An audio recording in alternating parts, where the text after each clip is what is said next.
কি আম্বেদকরই তো আমাদের সর্বের সংবিধানের জনক, আধুনিক ভারতের রূপকার। এই দেশ অনেক মানুষের আত্মত্যাগ আত্মবলিদানের ফলে তৈরি হয়েছে, শহীদ হয়েছেন।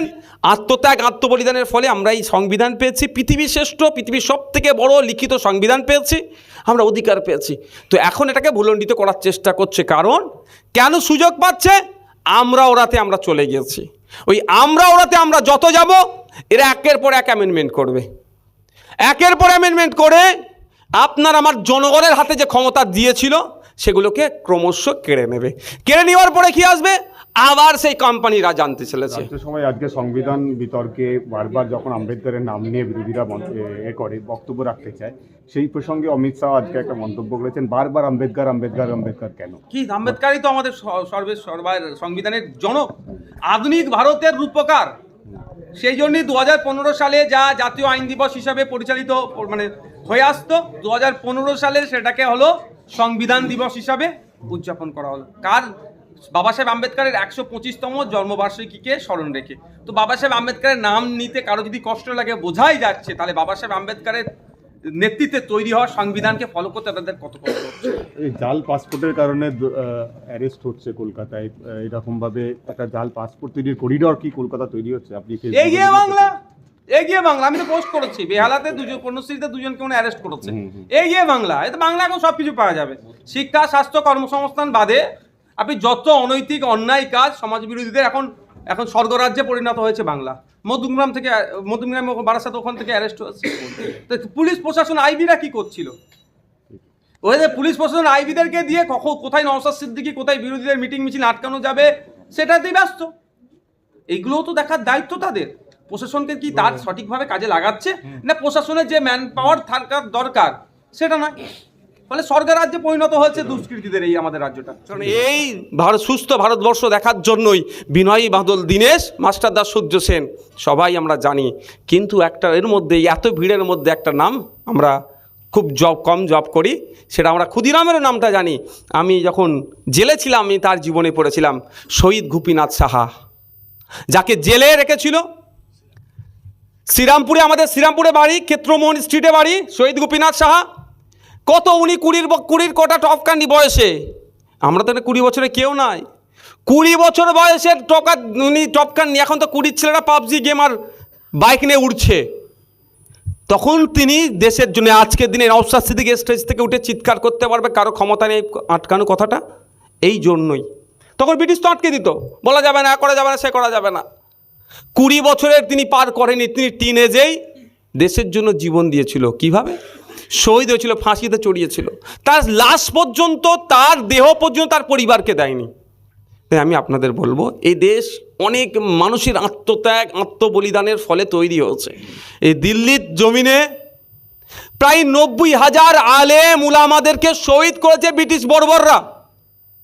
বিভিন্ন ধর্মগুরু থেকে শুরু করে সাধারণ মানুষজন, নারী পুরুষ নির্বিশেষে শহীদ হয়েছেন।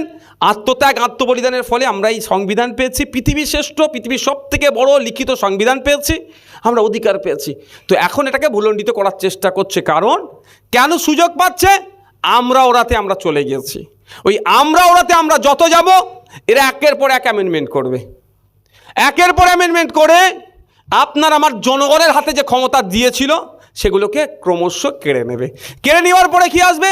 আবার সেই কোম্পানিরা জানতে চলেছে, আবার সে প্রেসিডেন্সিয়াল রুল চালাবে। আমাদের এখানে তো প্রেসিডেন্সিয়াল রুল নয়, চালানোর চেষ্টা হবে, রাজা আর প্রজাদের মতো ট্রিট করা হবে আমাদের সাথে।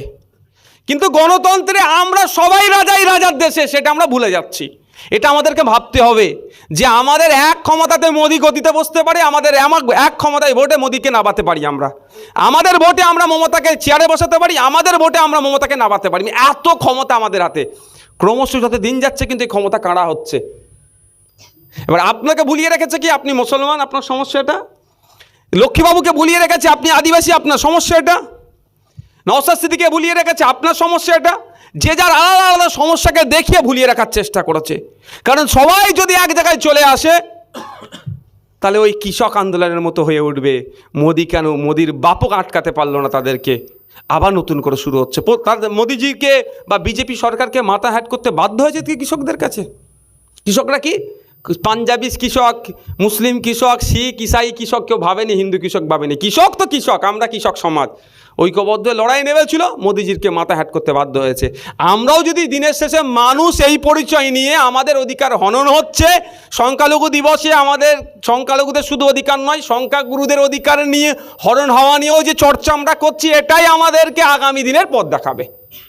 তাই আমি আপনাদের বলবো, কটা বাজে? হ্যাঁ, অনেক বকে ফেললাম তো।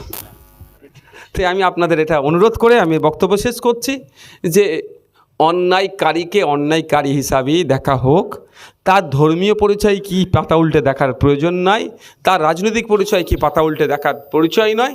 শুধুমাত্র অন্যায় করেছে, অন্যায়কারী শাস্তি পাক, সেই নিয়ে আমাদেরকে চিৎকার করা হোক।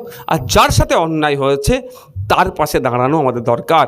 ঠিক যেভাবে আমরা দাঁড়িয়েছিলাম সোদপুরের আমার ওই নির্যাতিতা তিলোত্তমার পরিবারের পাশে, আজকেও আমাদেরকে দাঁড়াতে হবে নির্যাতিতার পরিবারের পাশে, আনিস খানের পরিবারের পাশে দাঁড়াবো। যত অন্যায় ঘটেছে, যাদের সাথে অন্যায় যারা শিকার হয়েছে তাদের পাশে থেকে যতক্ষণ না তারা ইনসাফ পাচ্ছে, তাদের জন্য আমাদেরকে লড়াই করে যেতে হবে।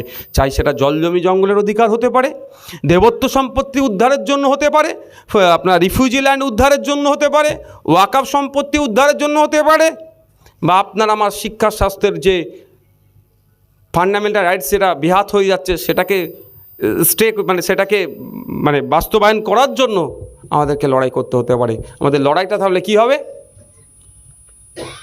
সবার ঊর্ধ্বে গিয়ে আমরা মানুষের তরে সেই লড়াই আমাদের করতে হবে। অন্যথায় দেখবেন সুকৌশলে ক্রমশ, দেখুন না আপনারা কোন জায়গায় আমরা পৌঁছেছি। আজ বুকে হাত দিয়ে বলুন তো, আমরা কোন জায়গায় পৌঁছেছি? শুধুমাত্র আমাদের মধ্যে এই ভাগাভাগি করার জন্য, আমরা ওরা করার জন্য আমাদের অবস্থা আছে কোন জায়গায় এসে পৌঁছেছে। কেউ আমাদের নিয়ে ভাবছে? আমাদের ভাববে কারা? রাজনৈতিক নেতারা, যারা সরকার চালাচ্ছে, যারা রাজ্য চালাচ্ছে, ভাবছে। তালডাংরাতে 3 বছর ধরে এক্স-রে মেশিন বন্ধ আছে। তালডাংরা প্রাথমিক স্বাস্থ্যকেন্দ্রতে সম্ভবত 3 বছর ধরে এক্স-রে মেশিন চলছে না। তাহলে ওখানকার শ্রমজীবী খেটে খাওয়া মানুষদের কথা একটা কেউ ভাবছি আমরা? এবার আপনি হিসাব করবেন নাকি তালডাংরাতে কত পার্সেন্ট মুসলমান, কত পার্সেন্ট এসটি, কত পার্সেন্ট এসসি, কত পার্সেন্ট আপার কাস্ট, কত পার্সেন্ট ওবিসি, এই হিসাব করবেন নাকি?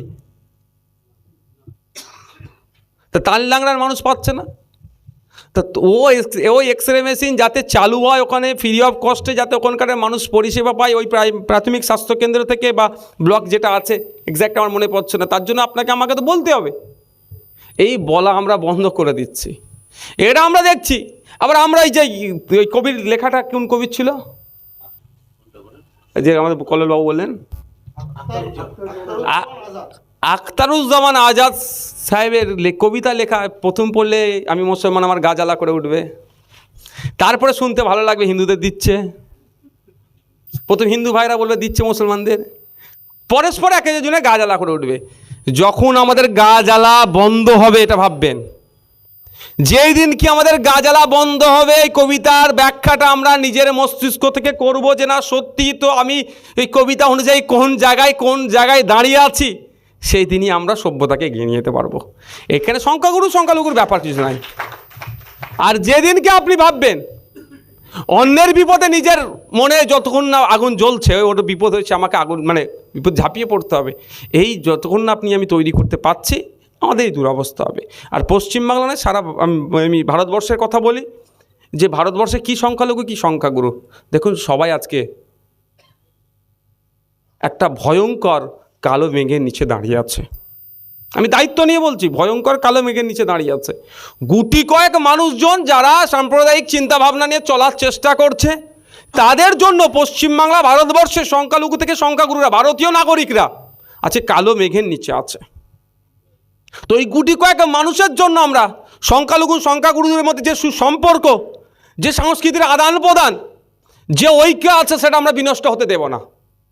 যে কমিউনিটির মধ্যে হোক না কেন, আমাদেরকে চিহ্নিত করতে হবে, ওদেরকে জনবিচ্ছিন্ন করতে হবে গণতান্ত্রিক প্রক্রিয়াতে। আর এই কাজটা আমাদেরকে চালিয়ে যেতে হবে।